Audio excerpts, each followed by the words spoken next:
नमस्ते, मी Pallavi simply cook with पल्लवीमध्ये तुमचं खूप खूप मनापासून स्वागत आहे. इथे आता आपण भरलेली वांगी बघणार आहोत. ही भाजी जास्त पातळ नसणार आहे, थोडी सरबरीत असणार आहे. चला तर मग माझी पद्धत तुम्हाला मी दाखवते.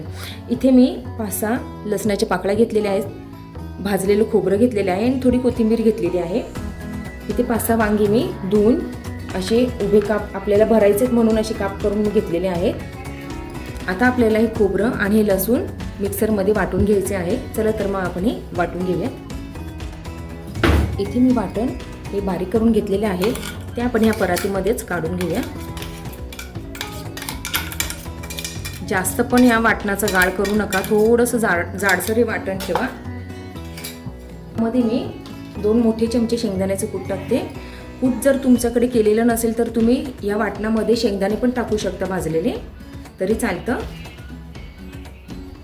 इथे मी थोडं शेंगदाण्याचं कूट टाकून घेतलेलं आहे. आता यामध्ये मी हळद छोटा चमचा, आपल्या साठवणीचा जो मसाला असतो तो टाकून घेते. तुम्हाला किती तिखट आवडते ह्याप्रमाणे तुम्ही ते कमी जास्त करू शकता. इथे थोडी मी झणझणीतच भाजी करणार आहे म्हणून मी 3 ते 4 चमचे मी ह्याच्यात काळा मसाला घरचा साठवणीचा टाकलेला आहे. आता ह्यामध्ये मी दुसऱ्या भाज्यांना मी अशी बाहेरचं पॅकेटमधले मसाले वापरत नाही, पण जे आपण भरून करतो ना, वांग असो दोडका असो, जी भरली वांगी वगैरे करतो त्यामध्ये हे तुम्ही ट्रिक एक वापरून बघा. मी ते गोडा मसाला वापरते. साधारण हे छोटे 3 चमचे मी टाकते. ह्या गोडा मसाल्यामुळे टेस्ट इतकी भन्नाट लागते की तुम्हाला असे विचारतील लोक की कशी केली भाजी. आता यामध्ये आपल्याला मीठ टाकून घ्यायचे आहे चवीनुसार. मीठ टाकते मी. आता ही कोथिंबीर होती चिरून घेतलेली, ती यामध्ये आपण टाकून घेऊया.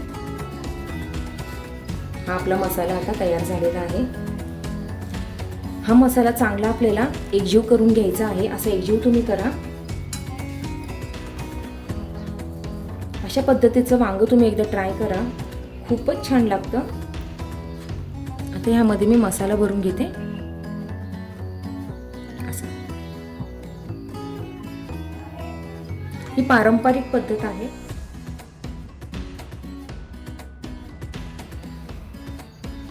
ही रेसिपी करताना मला माझ्या आजीची आठवण येते, कारण ही रेसिपी मला तिने शिकवली.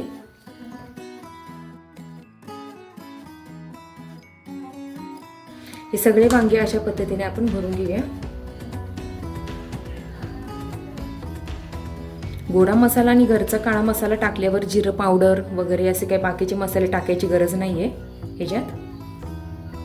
आता आपण ह्याला फोडणी देऊन घेऊया. इथे मी स्टीलची कढई घेतलेली आहे, त्यात तेल ओतून घेते.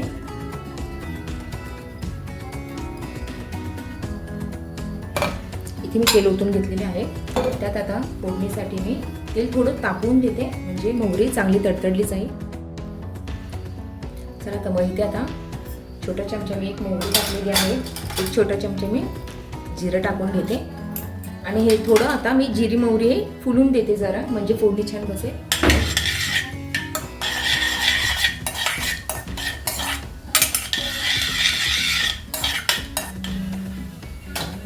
इथे मोहरी आणि जिरी चांगली फुलून आलेली आहे. आता यामध्ये मी ही वांगी सोडून घेते, जी आपण भरली होती ना ती वांगी सोडून घेते.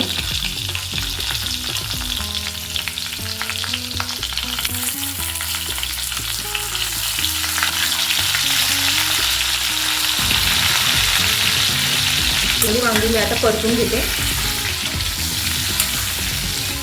तेलामध्ये हे 5 मिनिटं थोडं परतून घ्या तुम्ही.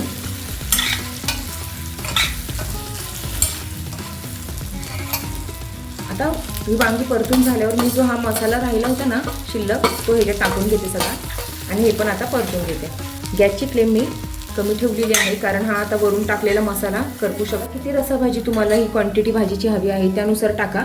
पण आपण इथे आता सरबरीत वांग मी दाखवते, जास्त रसाचं मी करणार नाहीये, त्याच्यामुळे मी इथे कमी पाणी ओतून घेते. आता हे वांग शिजण्या इतपतच मी पाणी ओतते. हे चांगलं हलवून घेते आता.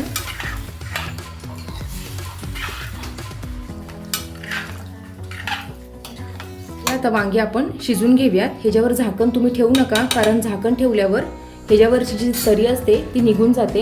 इथे आता उकळून वांग्याला 5 मिनिटं झालेले आहेत.